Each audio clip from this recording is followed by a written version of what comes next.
Welcome to Eat Blog Talk, where food bloggers come to get their fill of the latest tips, tricks, and insight into the world of food blogging. If you feel that hunger for information, we'll provide you with the tools you need to add value to your blog, and we'll also ensure you're taking care of yourself, because food blogging is a demanding job. Now, please welcome your host, Megan Porta. Okay, food bloggers, have you heard of Flowdesk, the new big email marketing rage? This is an amazing new option for managing your email subscriber list. It is super easy to use, and it comes with gorgeous, intuitive drag and drop templates. And Flowdesk does not charge based on number of subscribers, so your monthly rate will stay the same from month to month. Everyone pays $38 a month, or use my affiliate link to get 50% off and pay only $19 a month. You guys, this is a fraction of the price of other email service providers, and you'll be blown away by the beautiful and intuitive templates waiting for you inside. Visit eatblogtalk.com/resources to grab your link. Flowdesk, the stunning new option for email marketing. What's up, food bloggers? Welcome to the Eat Blog Talk podcast, made for you, food bloggers who are seeking value for your blogs and also for your lives. In today's episode, I will be talking to Morgan Wieboldt from Systems to Skyrocket, and also Morgan Manages Mommyhood, and we will be discussing how to use Google Search Console to plan your editorial calendar. Morgan is a mom of 2 boys, ages 5 and 3, and she writes the blog Morgan Manages Mommyhood, where she shows moms how to make being a mom easier and how to make being a kid memorable through hidden veggie recipes and fun kid food. A hardcore nerd for life, she found a love for analytics, SEO, and productivity, and now teaches bloggers how to create content more effectively through keyword research and editorial planning. Morgan, I love that you are a self-proclaimed nerd. I think we should all embrace our inner nerdiness. I'm excited to get into our chat today, but first, take a minute to give us a quick fun fact about yourself. Yeah. So fun fact about me is that I actually met my husband at a Memorial Day party. And then 3 years later, my son was born on Memorial Day. One of those weird things. Oh, I love it. So we like Memorial Day around here. I bet you guys celebrate Memorial Day like crazy. Yeah, except no one ever wants to celebrate his birthday because everyone's out partying. Oh, sure. Everyone's gone. We always kind of do the weekend after. Yeah, I love it. That's a great fun fact. Now, let's get to our topic today. And the reason you're here, I know we have a lot to discuss. And our topic is how to use Google Search Console to plan your editorial calendar effectively, and also how to find keywords to create content that your users and Google want you to be creating. And then if we have time at the end, we can squeeze in a little bit about productivity, because I know we both love that topic. Totally. Yes. So you are speaking to me on this topic, Morgan, because I went without an editorial calendar or any keyword or topic research for years before I realized how big of a role it played in success as a food blogger. I think we all have those urges to create recipes that we love or that are maybe family treasures, but that don't necessarily resonate with anyone else. We might be passionate about the, ground beef casserole our grandma used to make, but it's very possible that literally nobody else in the world wants to make it. Well, maybe ground beef casserole is pretty good, but I'm curious to hear from you. Did you go through a similar evolution where you learned after a period of time that these things were important, or did you dig into analytics right away? I wish I could say I was always really good about it, but I was not. I started my blog when I was pregnant with my first son. And then I did the whole, I thought I was going to have this blog, and then I had a baby, and then there was no blog because I had a new baby. And then about a year later, I was like, okay, I'm going to do this. And then I just kind of, I did the whole new blogger thing where I was like, this is what we ate today. And then this is what we did over the weekend. The things that no one cares about except for my parents. So eventually I was like, okay, I'm going to take this serious. I'm going to start actually making money because I'm a stay-at-home mom, and I'm kind of need spending money. I spend too much money on Starbucks. I eventually started figuring out what kind of content I should be creating, content that actually provides value to people versus here's my day. I always liked Google Analytics. I was the person that has the app on my phone. Oh yeah. But I never really did anything with it until I started learning about SEO, and then I figured out Search Console, and then I got real nerdy with it. So eventually it was a slow process to figuring out what I actually needed in terms of editorial calendars and keywords and all that good stuff. So what are the first things you said that you got like real nerdy with it? What are those first little gems that you pulled out of that? Yeah. So I think the first thing when I finally got onto Search Console, the first thing I figured out was what Google saw me for versus what I wanted to make and what I thought people would like and what I thought people would be searching for on Google. It's always a surprise to people when I'm like, okay, it's great that you're doing all this very specific kind of recipe or this very kind of specific post, but Google sees you as an expert in this instead, because sometimes what we want Google to see us for, we're not being seen for. And that all comes down to figuring out what kind of content we should be creating and all that good stuff. But I think the first thing for me was that I saw that in my situation, what Google was bringing me traffic for was these kids playlist posts, which sounds really silly because I do a lot of kid food, but I had these playlists of songs that wouldn't make you want to pull your hair out. So I started making more just to kind of play with the idea. I'm like, okay, so I'm going to do, this is kid-friendly songs. Let's try country songs. Let's try hip hop. And then my search traffic blew up because Google was like, okay, she's an expert in this. She's making more content on it. And then my traffic started to grow organically that way. That's interesting. The songs, your playlist songs. How did you get into that? So we have a lot of dance parties in my house. Oh, nice. And I cannot stand the Baby Shark songs of the world. Oh my gosh. I love you. I feel like I'm the only person on the planet that like my ears start bleeding when that song comes on. It's pretty terrible. It is terrible. So I was trying to find songs that I could listen to with my kids that didn't have F-bombs all over and weren't if my kid went to preschool singing it, I wouldn't, turn red. So that was my goal. So I found a list and my friend started asking me and I was like, I'm just going to put it on my blog so you can find it later. Because back then was when my blog was just this thing that I shared with my friends and my family and I thought was going to make me a millionaire just by sharing these silly things that I did. But yeah, I posted it and then I never really noticed that it was bringing me traffic from Google. And then I saw when I went to Search Console that I was on the first page for kid-friendly songs and it went from there. So really you had no idea until you started digging in Search Console? No, because every time I would go into Google Analytics, I would just look at Pinterest because I thought that Google was, just that obnoxious thing that I was never going to figure out. I feel like a lot of us have that concept in our heads of Pinterest is the easy option. Google is the difficult one. It's just too much brain work to figure out. So why not just work on Pinterest? So I'd always look at Pinterest and like, okay, this pin's doing well. I'm going to do more content about it. But Pinterest doesn't really doesn't see the authority of things as much as Google does. So. Absolutely. So from there, where did you go? So you realized you were being seen by Google as an expert in a certain area. So then you started creating more of that. Then did you start digging more into Google Console? And what did you learn from there? Yeah. So I knew that I didn't want to be the music chick forever and ever because there's only so much music you can talk about. So I went and I made a list of what I wanted to be known for. And for me, that's hidden veggie recipes. I have a 3-year-old and a 5-year-old who do not like anything veggie related. And I know moms struggle with that. So I wanted to kind of be the person to help with that. So I started looking and I found in Google that none of that stuff was ranking and I couldn't figure out why. So I did some more digging and I was finding things that were ranking. None of it was really clicking. So from there, I said, okay, I need to make myself an authority. How can I do that? I need to make more content that is valuable to readers about what I'm talking about. So not just a one-off post with some hidden spinach, but instead cornerstone content, a pillar of my content that tells everything someone would ever want to know about hidden veggies, everything someone might Google to find about that.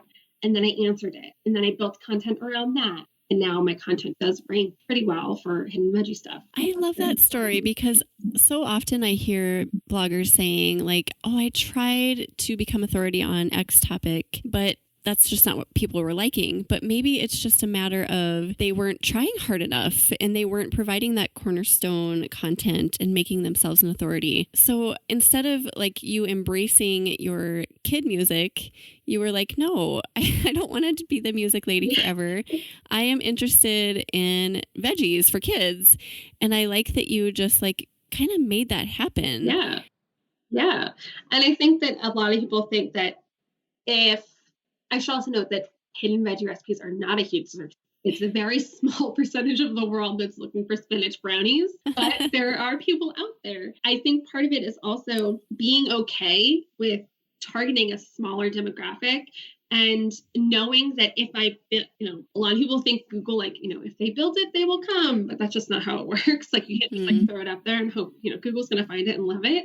Answering what people are looking for. I would go into mom Facebook groups. I'm like, what kind of issues do you have with your kids eating vegetables? And then I would go and find the questions in Google that people were specifically asking, answering those questions, creating content on those questions, asking my friends, like, if you're trying to get your kid to eat spinach, what are you Googling?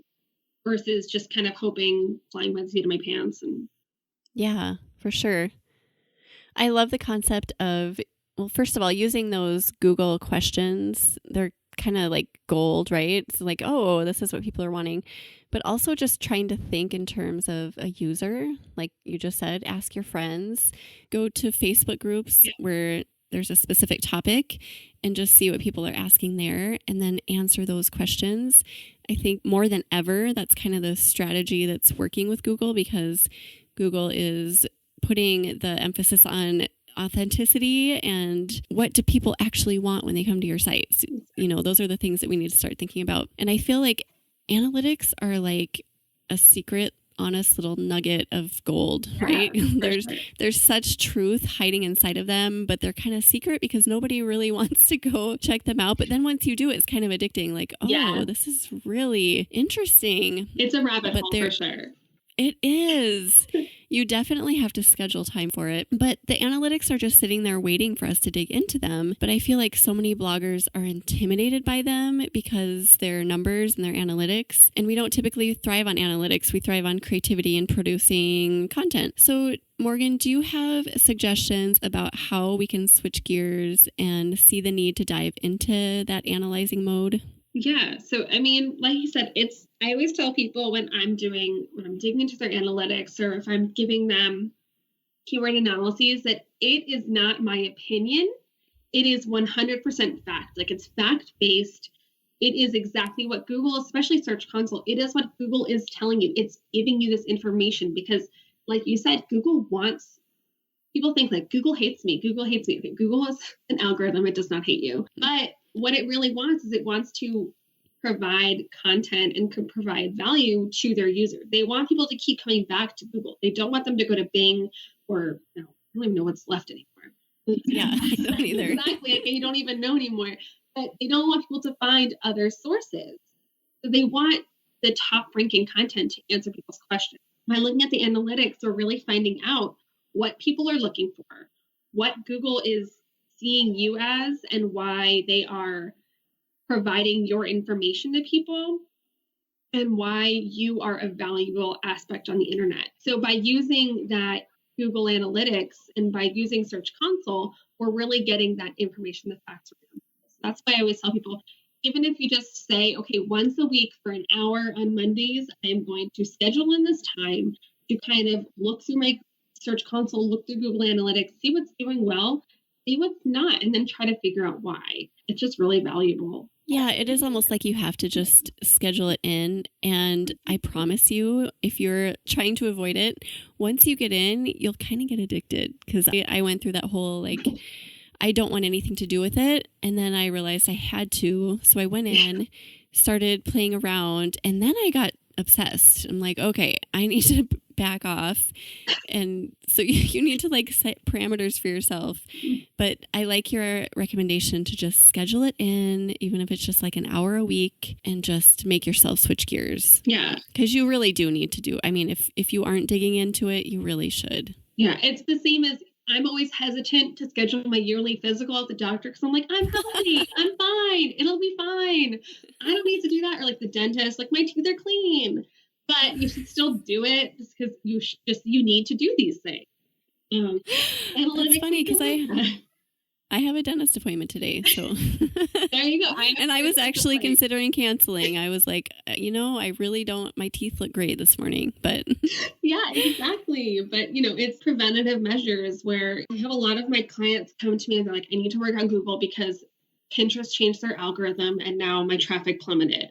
Yes, Google's will change its algorithm, but it's always with user experience in mind. Pinterest changes its algorithm based on, I don't know. No one knows. Yeah, right. Yeah, what is it? Exactly. No one knows. And usually Google, it always comes down to user experience. Like, are you providing to the user what they're looking for? I love that. It's like Google is like a solid, steadfast friend. Like he's always got your back. He's like predictable. We've got user experience in mind, and there are other platforms where we don't necessarily know what's going on or what is on their mind. We have no idea. But with Google, we pretty much always know. So I like that. Exactly. And then, like I said, even you'll hear people go, well, I hit the Google update and then everything dropped to 0. And I'm getting no Google traffic. But chances are, and I've done this because I like to stalk those Facebook groups, and then people complain. I like to stalk and then stalk their blog. And I almost always go to their blog. I'm like, well, this is why. Because you're writing content with either ease in mind or, money in mind or whatever it is. You're not thinking about the user. Google always wants to please the users. They want people to find what they want on Google. Yeah, absolutely. I love that. So editorial calendars are super important, as you and I know, to have for food bloggers because there's a lot going on and planning is essential. So give us some effective ways that we can use Google Search Console to create and manage an editorial calendar. Yes, this is where I get real nerdy. I'm a huge fan and proponent, and I try to get all of my clients, I beg them to start batching because it just makes life so much easier. So let's just give you the example of, let's say you're on the first page for tomato sauce, like pasta sauce from New Jersey. So pasta sauce is like in my blood. So let's say you're on the first page for marinara. And then you're like, well, I'm just going to work on, let's say, before you look at Search Console, you're like, well, I made curry last week. I'm going to work with curry. That's not a good idea. I mean, it might be a fine idea, but you really want to build off of that original concept. If you're doing really well for pasta sauce, what can we put into your editorial calendar that either A, uses that pasta sauce or that builds off of the person who is looking for that pasta sauce? So I would probably tell my clients to make a big batch of that pasta sauce and do 2 or 3 posts, recipes that reflect off of that. You can interlink, have those content that people won't be bouncing off your site. They can go from one to the next. And then you can create 3 different pieces of content in one afternoon. So let's say you just did a meatballs. So you'd have a meatball post, you have a spaghetti meatball post. And then maybe you're going to do a spaghetti meatball casserole. Or you're going to do a bolognese, and then you can turn the bolognese, you turn your pasta sauce into bolognese, turn the bolognese into lasagna, and then you can go from there. Batch it that way. Really great. Yeah, it really builds up your editorial calendar, so then you can say, okay, this Friday I'm going to post the bolognese. The Friday after that, I'm going to do the lasagna. Friday after that, maybe I'll do freezable Italian dinners, like a roundup of that. How close in time do you recommend keeping similar posts like that when you talk about batching? Way back when it mattered a lot more, back when people were actually looking at your front page, Google doesn't care as long as you're consistent.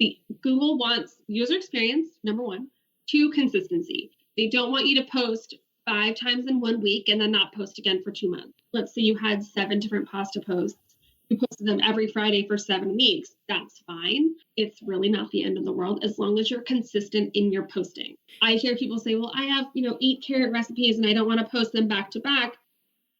Obviously you don't want to post them all in 1 week, but I tend to tell my clients, just spread them out for your editorial calendar, just for your own ease. So now you have 7 pieces of content for 7 weeks, and you can fill up the rest of your calendar. But unless you have an RSS feed, which most email people will tell you not to do, it really does not in the long. So let's say that your marinara sauce, you find 7 ways to make recipes dealing with marinara sauce. Yeah. Could you post those every Friday and then, other times during the week, other days during the week, post other content? Okay. Yes, exactly. So let's just say you had these 7 posts and then you also had a cookie and a muffin and then, something totally random. It doesn't matter. As long as it still goes towards your avatar, like the main person you're helping, you're good. You're consistently providing that information that your avatar wants. Exactly. Repeatedly and on a regular basis. Yeah. Okay, I like that.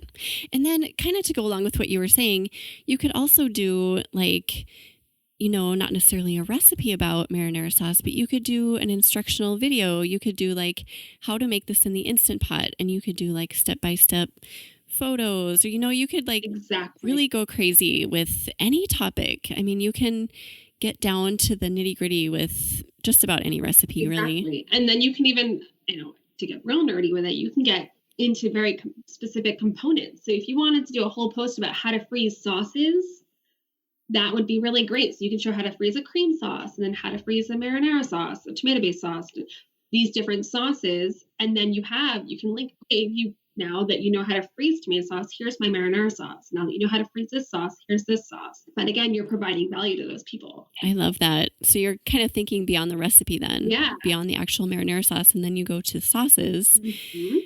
And then your doors open up to even more people. They're like, wow, she's an amazing expert in this area. I'm going to her blog every day. Exactly. I actually just saw a friend of mine post. She's a dairy-free blogger. And she just did a post, and it was called Are Eggs Dairy Free? She did a whole post about it. But it's just, you don't think about it, but people are Googling that. Yeah, absolutely. I know my friends are like, well, I just go to Pinterest for recipes. And I personally always go to Google for recipes because that's just who I am.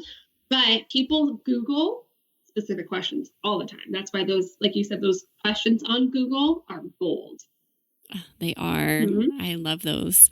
I live by those. I create all of my content around those questions. That's genius. Yeah. Yeah, it's good stuff. Let's talk about kind of specifics once you're in Google Console. Why is that such a hard thing to say? Google Console. Every time I'm like... I think it's 20 O's maybe. Yeah, there's a lot of something in there. If you wouldn't mind just kind of talking through first steps, if somebody has not been in Console a lot and they're hoping to get in and get to know it a little bit better, can you talk us through some first steps for getting to know it? Yeah. First thing you want to make sure you're looking at is on the left side. It usually says performance. Sometimes it says search results. It really depends on your own console, because God forbid they keep it consistent. But weird. Yeah. Oh. I've seen it because I'm in a bunch of those back end of console. So I've seen it differently. The key I see typically is if they have the discover option, a whole other can of worms. But yeah, what is the discover all about? Because I accidentally clicked on there the other day and I was like, wait a second, what is going on? Yeah. And then it took me a while to realize I was in the wrong place. So what is it's a mobile thing. So if you go on Google on your phone and then you kind of swipe over, it'll give you suggested content that Google thinks you'd want. It's almost like a feed that Google thinks you'd be interested on based on past searches. Oh. Yeah. What is it? That card system that I can't think of right now. I don't know. There's like an app for it. But it's a Google's way of just kind of taking what you've searched and saying, hey, this is some content you might be into. Usually it's seasonal. A lot of my clients will be like for specific holidays like 4th of July, their discover traffic will go way up. You have to opt into it. There's a way to opt into it. I've heard people not actually opting into it and getting it, but I think they probably did at some point and they just don't remember. But you have no control over it. Interesting. Yeah. Okay, so on to the stuff that we can control, get information from. Yeah. So yeah, you go to search results or performance. It's on the left side, so you just have to kind of play around and figure out which one it is. But it'll bring up a big bar graph, line graph, not bar graph. Don't listen to me. So basically, you can set it to different times, and it gives you all of the basic information you need from Google. So it gives you your CTR, which is your click-through rate. They base it on the impressions, which are the number of people who have seen your link on Google.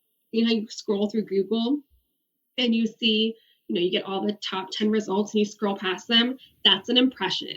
The people who click on that, it's then a click, obviously. So the click-through rate is the proportion of people who have the impressions versus clicks. What's a good click-through rate number? It really depends. Okay. So number one, I usually tell people around 20%. If you're the first result, you want around 20%, but then it really goes down through the different positions. So, I actually have a little thing next to my computer so I can kind of see. So in my world, when I'm looking at my clients' stuff, second position, I usually look around 13%. Same for third position. Fourth position, I'm looking around 8%. Same for fifth position. So 8 or 9 between fourth and fifth. Sixth position, I usually look at 6%. Seventh position is about 7%. Eighth position is about 7%. Ninth position is about 5%. And 10th position is about 8%. And I pulled this from one of those weird SEO-y websites online.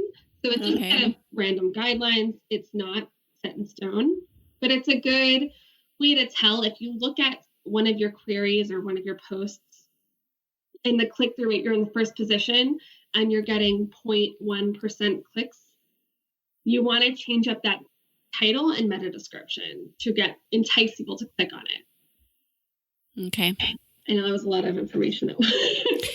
No, that's good stuff. Once we're in here and we see that line graph and we can kind of see like over, if you have it set for the last 3 months, you can see how a specific post is doing, but you can also see your overall website and how it's doing.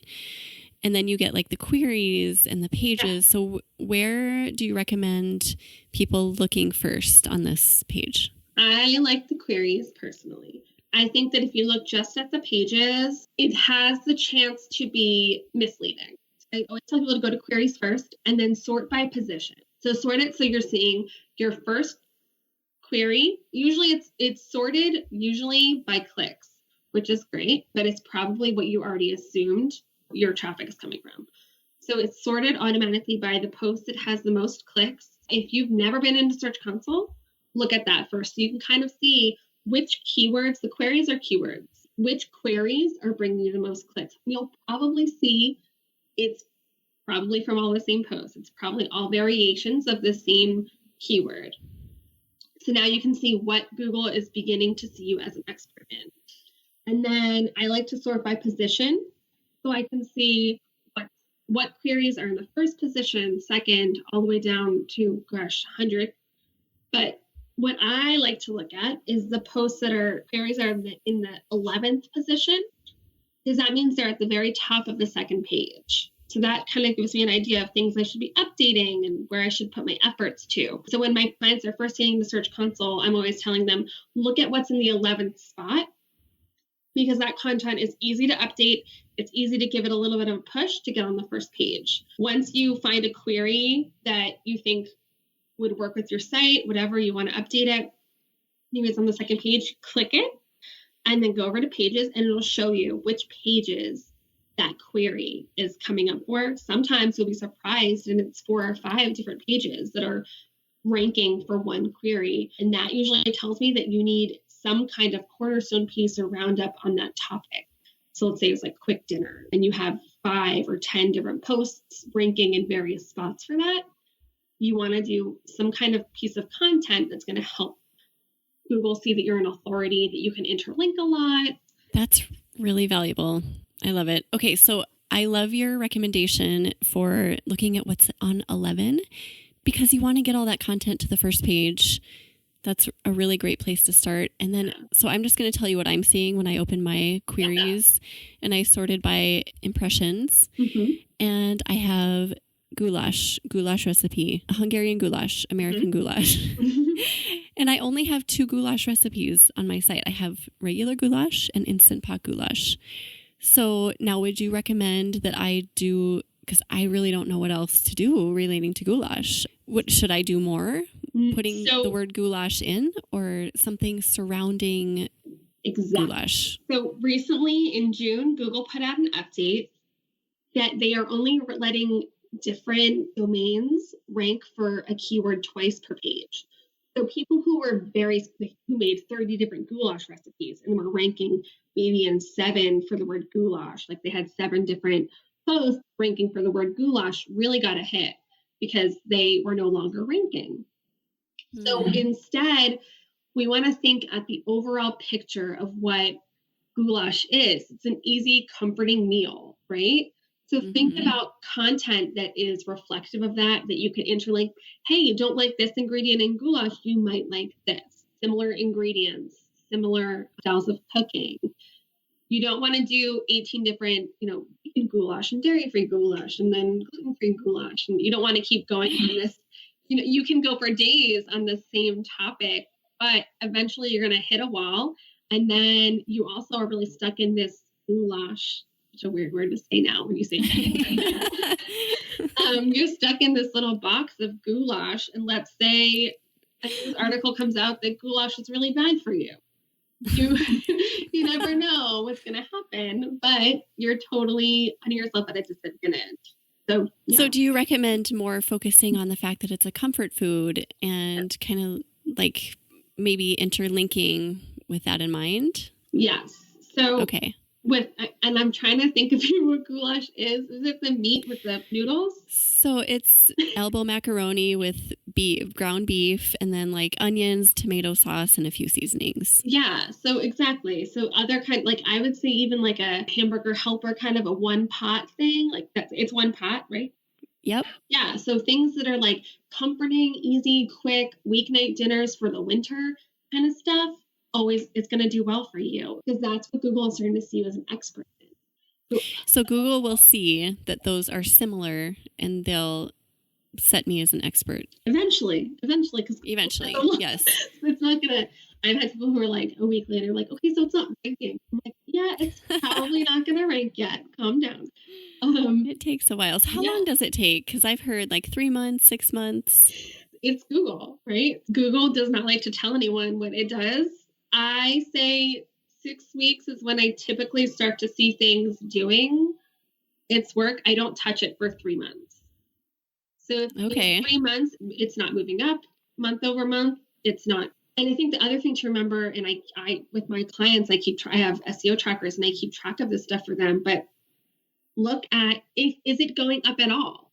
If it's staying stagnant, if you're like, okay, I did this cheeseburger casserole, whatever, I don't know why I'm saying that. Hamburger helper, kind of at one pot, whatever.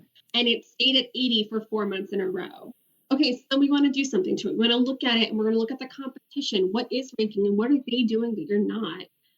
But if it's gone from 80 to 70 to 60 month over month, leave it be. It's going up. It's just not going up in the way our impatient brains want it to go, but it's still moving up. There is no right answer. Yeah, that's a good kind of guidepost, though. So it should be moving at least in the right direction a little bit. Yeah.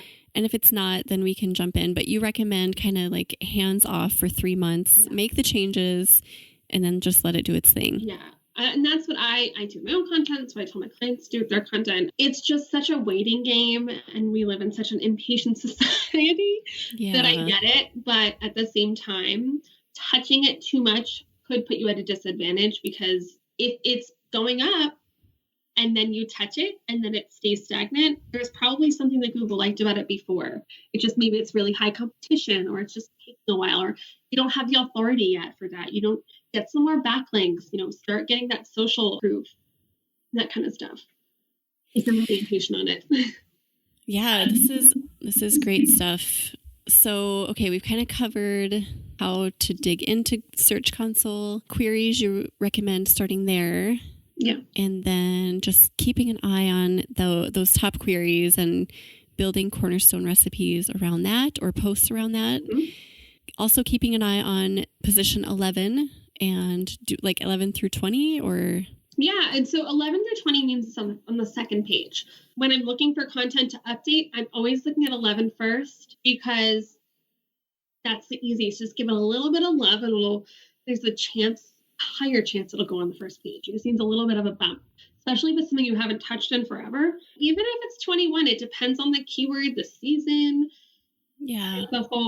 But yeah, 11 is usually where I tell people to look first. But if you do all the 11s and you're just killing it, go down to the 12s, the 13s, just keep moving down until you're out of options, and then just keep going towards that. I love it. Okay. So after that, we can kind of start building our editorial calendar. Mm-hmm. Do you have other recommendations for using Search Console to put a editorial calendar together? So the biggest thing I always try, especially if you do not have dates in your URLs, my favorite thing in the whole wide world is republishing content, updating it and republishing this new content.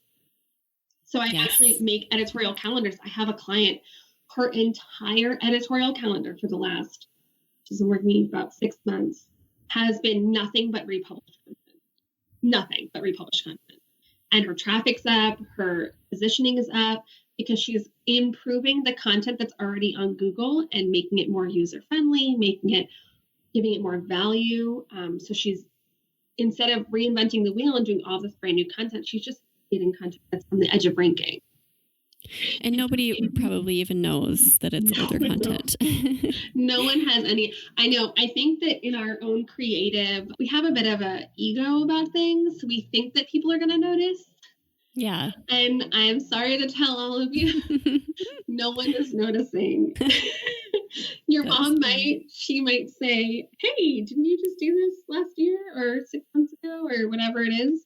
I usually wait a year. I should say that too.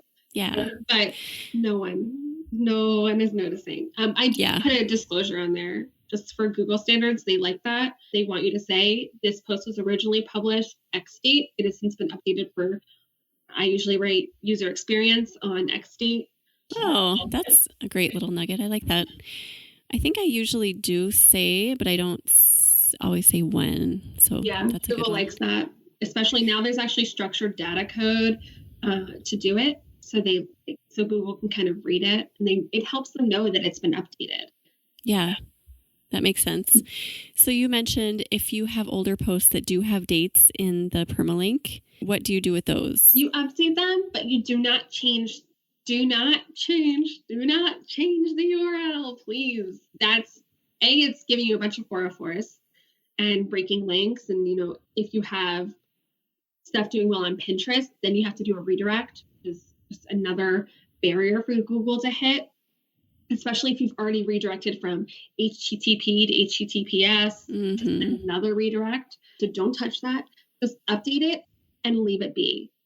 So you can do this whole update, but don't republish it as new content.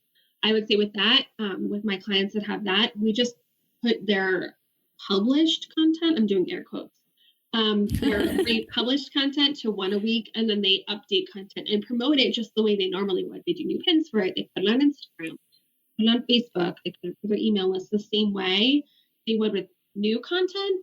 It's just they're not publishing it to their feed or to their front page. Gotcha. That is great stuff. I am totally soaking all of this in. What do you use to manage an editorial calendar from Google Console? Do you put everything in there? And what do you use to kind of manage that? I'm a real big spreadsheet nerd, which shouldn't surprise anyone since I love Google Console so much. But I just use a plain old Google Sheets. I have a mini course on how I use it. But yeah, I just use Google Sheets. I know people use pen and paper. I don't like that because I don't like scribbling things. And I hate if I move things. I hate not being able to move things around. Like, life happens. And I always tell my clients, my goal is always to get them a month ahead. So your kids get sick. You don't have to worry about it. You want to go on vacation. You're not worried about it. But I hate having to scribble things out on paper calendars. So I use Google Sheets. I know people who use Asana, who use Trello, who use just a Google Calendar. But I just like Google Sheets because I can kind of also then use it to track positioning and if I've done the right shares, if I've done this, if I've done that. There are a lot of free options that are really good for managing content, I think. So just kind of find what fits you. And I'm kind of with you. I went away from using paper. I used paper forever. Same. And my husband teased me for the longest time. He was like, are you living with the dinosaurs? Like, what in the world?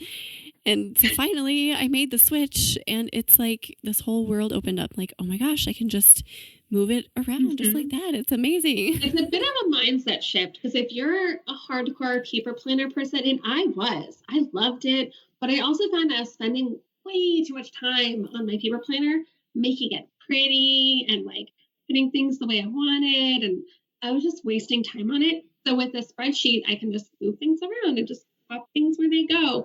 And the cool thing about a spreadsheet is if you have a VA, you can share it with them and they can see things and then they can put their notes and you can keep track of which, let's get super weird, nerdy with it.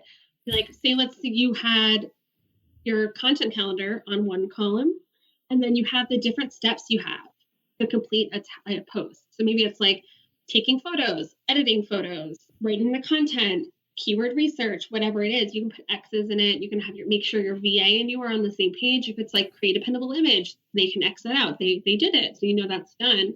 And then you can really see what you need at a glance, what needs to be done before your editorial calendar for the next week is done or whatever it is. My VA and I use color coding, and we love it. I love it. I don't know if she loves it, but I love it. No, I will say, so I am an executive admin for Jenny Mill, and she's not allowed to touch my spreadsheets anymore because she used too much. Oh no, she went overboard. Yeah, so then this is not like a secret story, so I'm not spilling. But she's not allowed to touch the spreadsheets anymore because she went way overboard. And then she would forget what the colors were. So if you're going to use color, have a key. Oh my goodness, that's hilarious. So you can go overboard with color. You can. Be careful.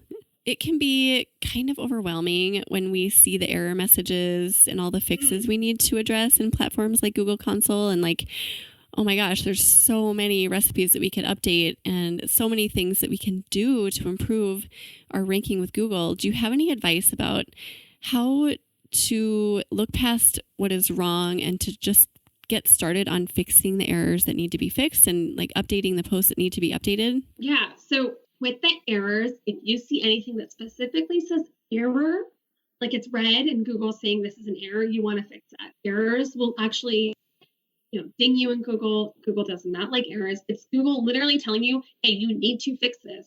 But if it's just a yellow warning, ignore it. Don't worry about it. So I always say, if you have, when I go to my clients and I go to their Search Console, I say, okay, you have these specific errors, you need to fix them. But in terms of updating content, and especially with recipe bloggers, because I get it, like you made all these recipes when you didn't even know what you were doing with your life, and it looks horrible. You maybe took the pictures with your phone, and you're like, I want to do all the things. I want to update all of these posts. So again, go into Console and what is going to be the most bang for your buck? What is your time is valuable. When I was a kid, my dad taught me to put a value on my time, and then that's how I would figure out, like, okay, and this takes me an hour and my time is worth $30 an hour, whatever it is. That's how I always decide, like, what is the return on this investment of time? That's why I like to go to Search Console. If it's ranking on the second page, update those first. If it's seasonal, right now, we're doing this in September. If it's a Christmas post, update it now, because those RPMs you will not get in January. So seasonal content, I always say update first. Content that's on the edge of ranking, update first. If you have a kind of ego thing about, oh my gosh, I need to update this post that no one has ever looked at in my life because the pictures are no good and it makes me feel bad about myself, but no one's looking for it, girl, move on. It's not worth it. Your time is more valuable than that.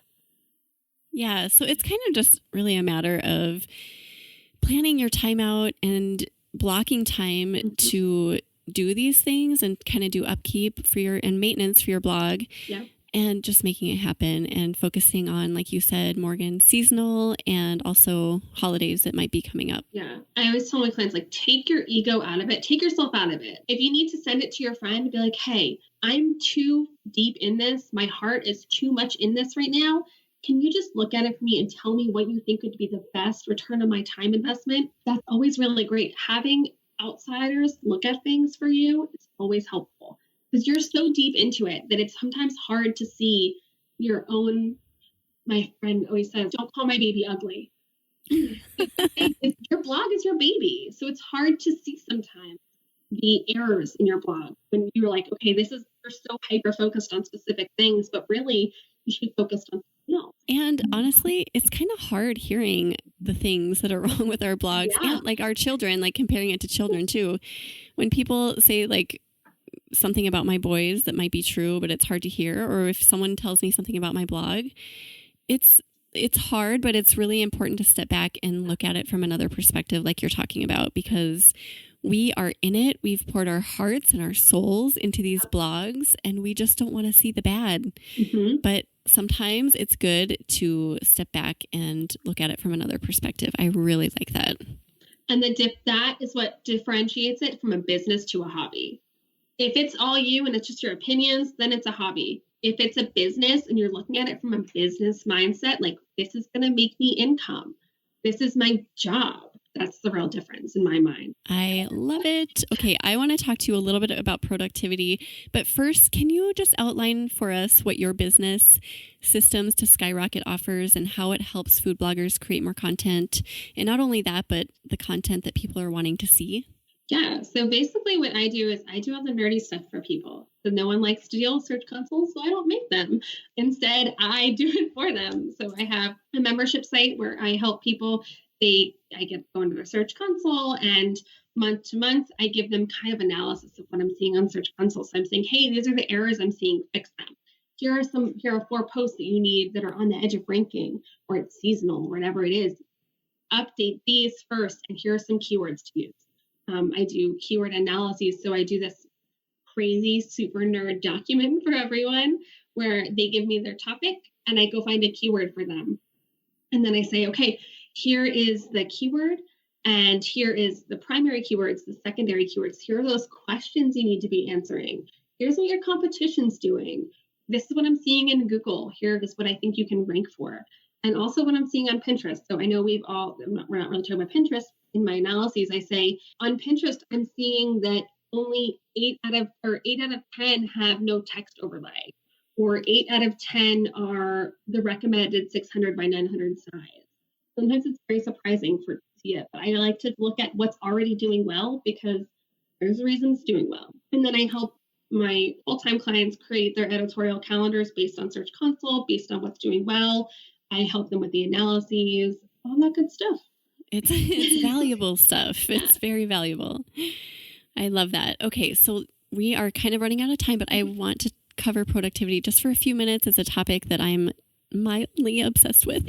I think it's so fascinating to, through trial and error, figure out what our individual strengths are and to figure out how each of us works best to be super productive and crank out just a ton of content. Yeah. Because that's one of our main missions as food bloggers, right? Producing as much quality content as possible and getting it out into the world. Am I right by saying that there is no one answer for how each of us can be the most productive, that we need to figure out strategies that work for each of us individually? And is there a way to use Google Console to help us figure this out?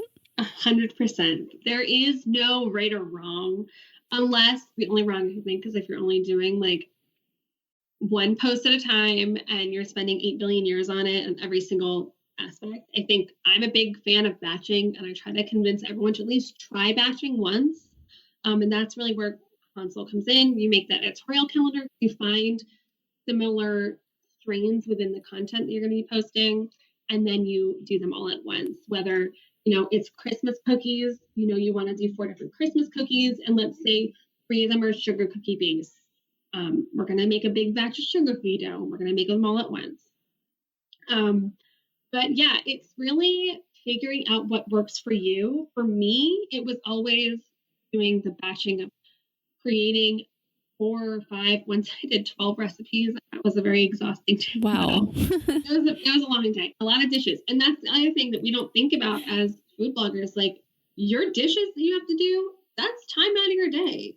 My gosh, yes. Yeah. So if you only have to do the dishes once, that's saving you time. It seems it's so silly and so obvious. As food bloggers, a lot of us started like, this is what I'm having for dinner. I'm going to take pictures of it, then give it to my kids. Then I'm going to do a blog post about it. Yeah. Which is great, except you're relying on what you made for dinner to work and to be able to pictures to be right, the light to be right, and your kids not to be screaming in the background because they're super hungry and they're starving. But it's just, if you're not planning around that, you're wasting time. So you're not being the most productive person. And again, it kind of comes down to hobby versus business. If it's a business for you, it's okay to spend a whole day cooking and baking. If it's a hobby, it makes sense to just make dinner and then take pictures of it and post it. So really all of this is kind of coming together. Like all of your points from earlier tie into productivity as well. Yeah, exactly. And I am a huge fan of batching. I did not used to be. Like you were saying, I started out just like, I'm going to make a steak salad tonight and just kind of winging it. Yeah. But then I figured out that if I actually lumped tasks together, that I was way more productive. And that goes for everything. That goes for planning my calendar. That goes for cooking and filming. And like you said, if I have a huge sink full of dishes, I want to do that once a week. Yeah. I do not want to do that 3 times a week. I don't have a dishwasher in my house. It's Ouch. Like, exactly. So I don't want to do these dishes more than I have to. The other thing in terms of editorial calendar, like if you're doing, let's say you're doing a Chipotle burrito bowl, all those components are blog posts. You've got the beans, you've got the chipotle rice, you've got chicken, you've got fajita vegetables, the salsa, and then you've got another post on just the burrito bowl. So it's 6 posts, 1 meal. Yes.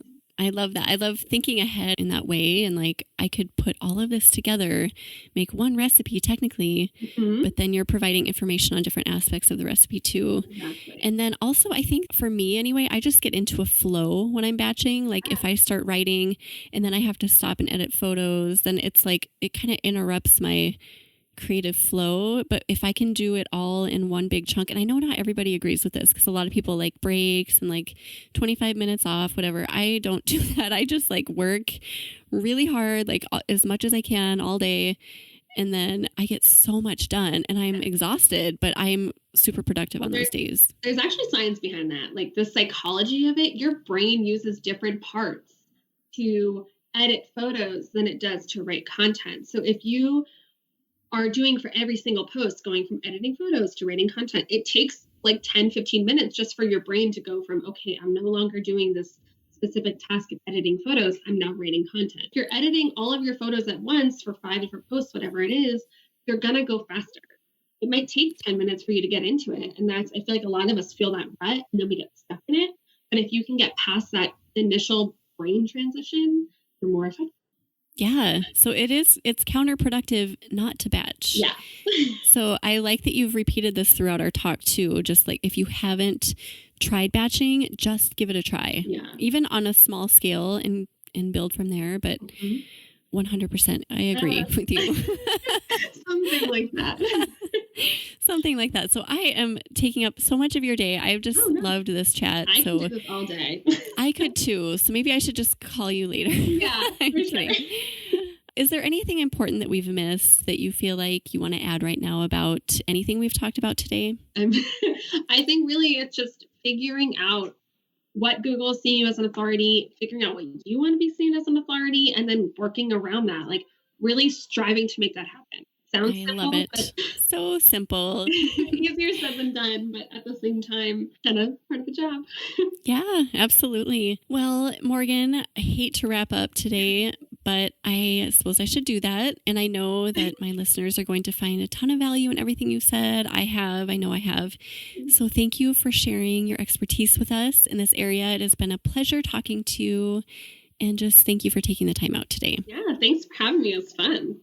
This was super fun.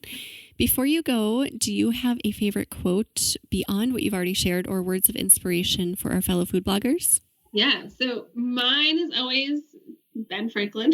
If you fail to plan, you're planning to fail. So I'm obviously a big fan of planning and getting stuff done. But, if you sit at your computer, what am I going to do today? Chances are you won't get much done. Oh, I've been there. And yes, you are so right. I love that quote. Yeah.